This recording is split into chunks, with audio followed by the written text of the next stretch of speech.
My name is Brian Stevenson. I'm 53 years old. I live in Montgomery, Alabama in the United States, and I'm an attorney that does human rights work in the Deep South. I was told that I could never go to the public school system because I was Black. I was told I could never go to college because I was Black. I was told I would never be a professional or a lawyer because I was poor. I was told that I didn't come from a family that was good enough and strong enough to have the kind of opportunities that I've been able to enjoy. And that reality is what shaped me in a lot of ways. And I always knew that my people were as good as anybody's people. My community was as good as anyone's community. There was as much dignity and love and compassion and commitment in my poor rural Black settlement as there was in the most esteemed and respected communities that someone could identify. And when I think about the issue of poverty, I think about the psychic and social impact it has on people who live next to great wealth. And I do believe that much of the poverty we experience in the world is created by structures. It's created by the way we think. It's created by the way we don't engage in problem solving. And that's why I believe that the opposite of poverty is not wealth. I don't think the answer to poverty is just creating wealth. I think the opposite of poverty is justice. And when we commit ourselves to justice, we actually create opportunities for reducing poverty, deconstructing poverty. It requires a commitment to justice.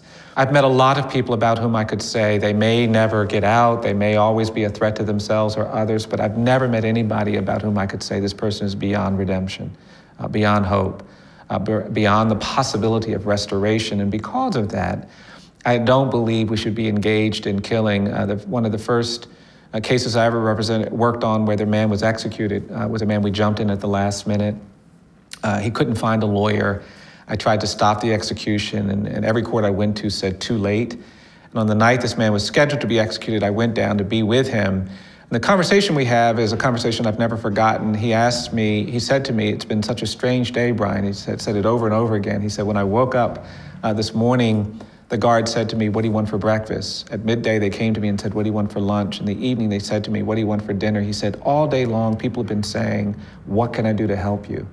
Can I get you stamps to mail your letters? Can I get you water? Can I get you coffee?' And I'll never forget this man saying to me in those last few minutes, he said, 'Brian, more people have said, what can I do to help you in the last 14 hours of my life than they ever did in the first 19 years of my life.' And holding his hands, I couldn't help but think, yes, where were they when you were 3 years old being physically abused? Where were they when you were 7 being sexually abused? Where were they when you were 9 and 10 experimenting with drugs? Where were they when you were 14 homeless and roaming the streets with no place to go?" And with those questions resonating in my mind, this man was pulled away. The hair was shaved off his body. He was strapped in the electric chair, and he was executed.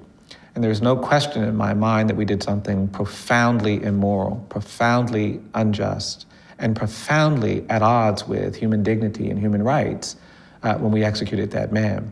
And so for me, the death penalty is really about overcoming our impulses that are bad, that are negative, that are destructive, and elevating those impulses within all of us that recognize compassion, that recognize redemption, and recognize restoration. The death penalty is a distraction from an important human journey that gets us closer to each other, gets us closer to human compassion and understanding.